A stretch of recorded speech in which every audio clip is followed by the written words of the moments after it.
howdy, welcome to Hang the Critic with Josh Ball. I'm Josh Ball and this is Hang the Critic. It works nicely, doesn't it? This is a bit of an experiment, to be honest. The first and possibly last episode of Hang the Critic. So yeah, let's see how it goes, shall we? This is going to be a channel where I put up little videos discussing different elements of film, the occasional film review list, and some drawing tutorials, because I do that as well. It's basically just a vent for all of my interests.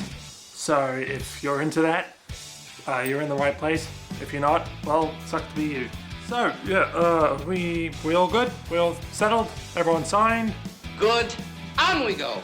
This episode is going to be focused on adaptations, and in particular, narrative in adaptations. And to do that, we're going to focus on book narrative versus film narrative, studying the differences between the two and all those little sacrifices which have to be made to successfully transition from one to the other.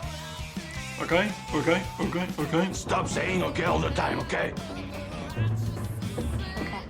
You cool with that? You cool with that? Okay. Cool. Very cool. This microphone doesn't work, by the way.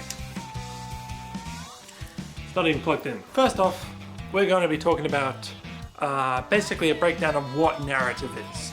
And if you already know what narrative is, just bear with me and skip ahead to the point where I move on to the next topic.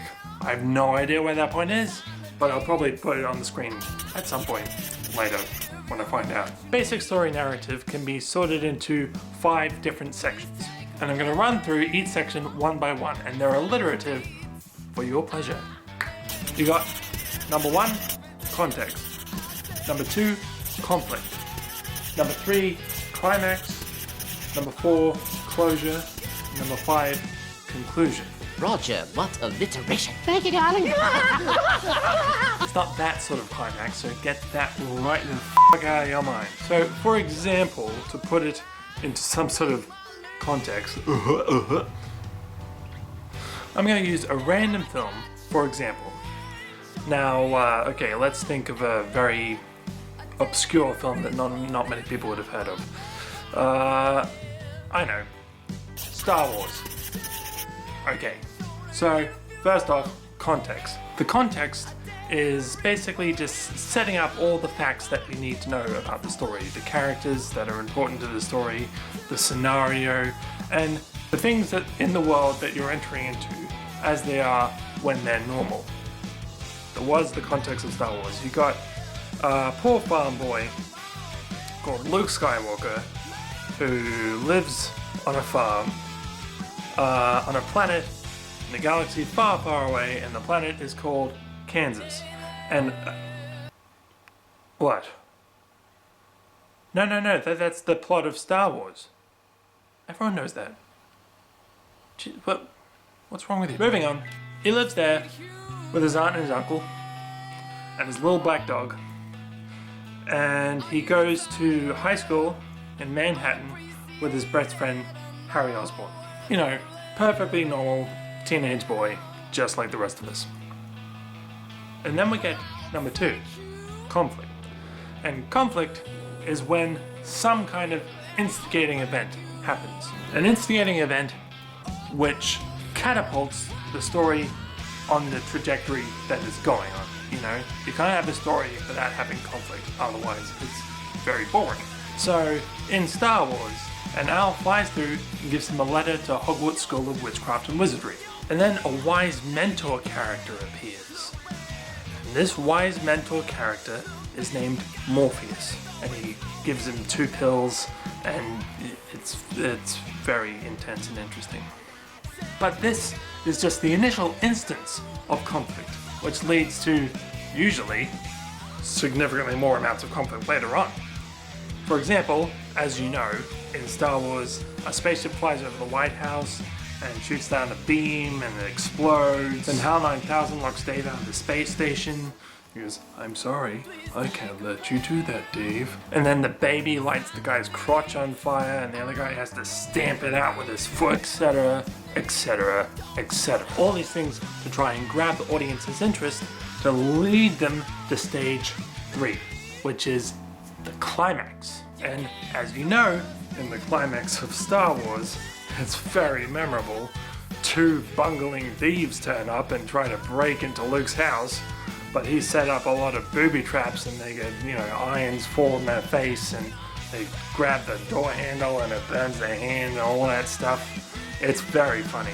Then they open up the Ark of the Covenant and then Gozer the Gozerian comes out and starts running amok and, like doing evil stuff. But then just as she's about to lunge at them, but then like, what she does, a giant T-Rex comes out from nowhere, bites her and rips her apart, And they're like, oh, thank Christ for that. Then you get step 4, the closure, where everything sort of coasts down.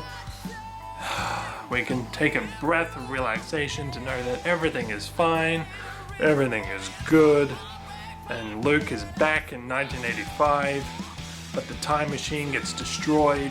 But then Yoda turns up in the big steam engine time machine, and he leans out the window and he says to Luke, and he gives very important and powerful words, and he says, this could be the beginning of a beautiful friendship. And then finally you have the conclusion where everything is wrapped up in a neat little bow. We return to the status quo. Everyone is happy, pleased. Luke rides off into the sunset with Physique and Inigo and Princess Buttercup, and they all lived happily ever after. The end. So now we've gone through what narrative is, we're going to try and focus on what makes film narrative different to book narrative.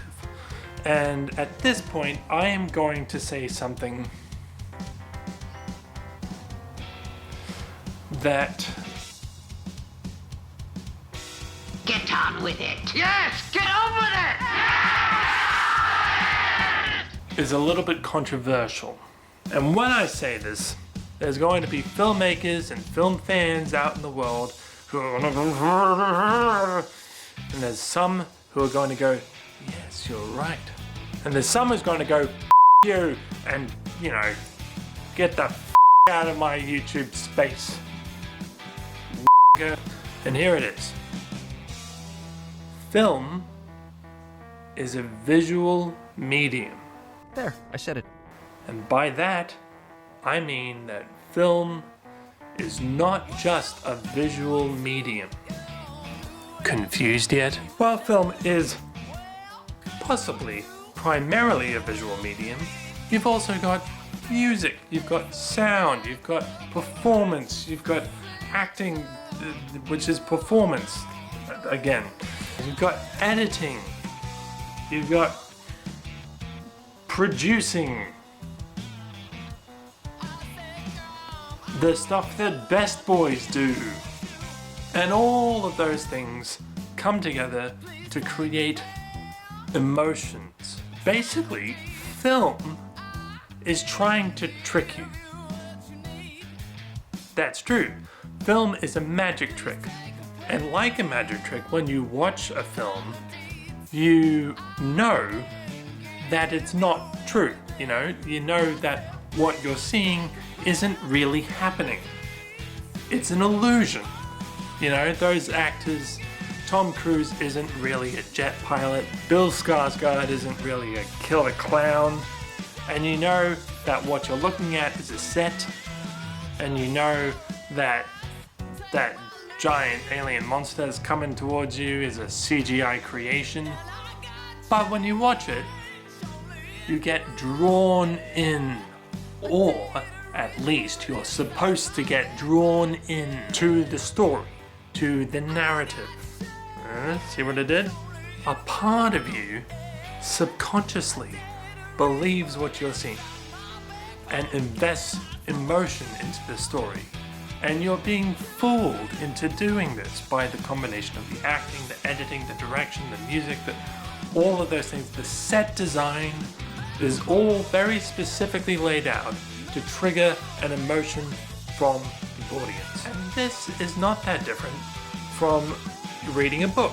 They're just words that have been arranged in a very specific way to get you, the reader, to piece them together in your own head and make a story. To give an example of visual storytelling, let's say the shot from The Untouchables, the one of Robert De Niro as Al Capone on the steps at the Opera House. It's very low angle looking up at Robert, and that low angle gives a sense of Al Capone's power, you know, of his presence. He's a very powerful, very formidable man. And no one says this. No one's in the background going, oh my god, look, it's Al Capone, he's a very powerful and formidable man. But you get the sense of it just from the shot, and you're not looking at it thinking, look at that shot, it makes Al Capone look like a very powerful and formidable man. No, it's subconscious, you're not thinking about it. And that is the power of visual storytelling. To give an example of the visual side, combined with all those other elements that I talked about in terms of film, The Empire Strikes Back, that first shot of Darth Vader, you see the back of his helmet, he's looking out at the stars, and there's that epic John Williams score that we all know, but I'm not going to play for you because I'm not an idiot. And instantly, from that one shot alone, and the previous movie, but we'll draw a veil over that, we get the impression of Darth Vader as a guy who's up to no good, you know, he's not a pleasant guy. No. Quite nasty actually, I mean with all, it's not good. In verbal storytelling, I have a phone pipe thing. In verbal storytelling, you can tell the story from angles that would be impossible to achieve in a film. With visual storytelling, it's very much dictated by a sequence of scenes with, you know, actors and the scenario, etc., which always and inevitably have to be extrinsic to the characters themselves. You can never really properly get inside the head of a character the way that you can in a book. Particularly a book that's from first-person perspective.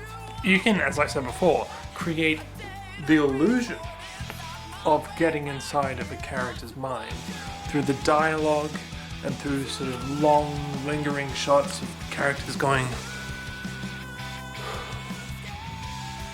and stuff of that sort. But it's almost, and I stress the word almost, impossible to really get inside their heads. Now, you can tell generally when a script for a film has been written by the author of the book, because more often than not, you'll get in those particular films quite a lot of narration, because narration is a very easy get out of jail free card of finding out exactly what the character is thinking and coming somewhere close to achieving that sort of first-person perspective that you can get very easily with a book. Any idiot can write voiceover narration to explain the thoughts of a character. Anyway, that's all we have time for in this initial video. And I know we haven't covered all the topics, but don't worry, this is only part 1. Hopefully, there'll be a part 2. Cross fingers, you know. So to make that happen, I need you to like, subscribe, follow us on Facebook, on Instagram, all those places, do all those things. Leave a comment. Tell me what your favorite adaptation is. You need to do that. Do it! Do it. Do it. Do it! In the meantime, keep watching movies, and I'll see you when I see you.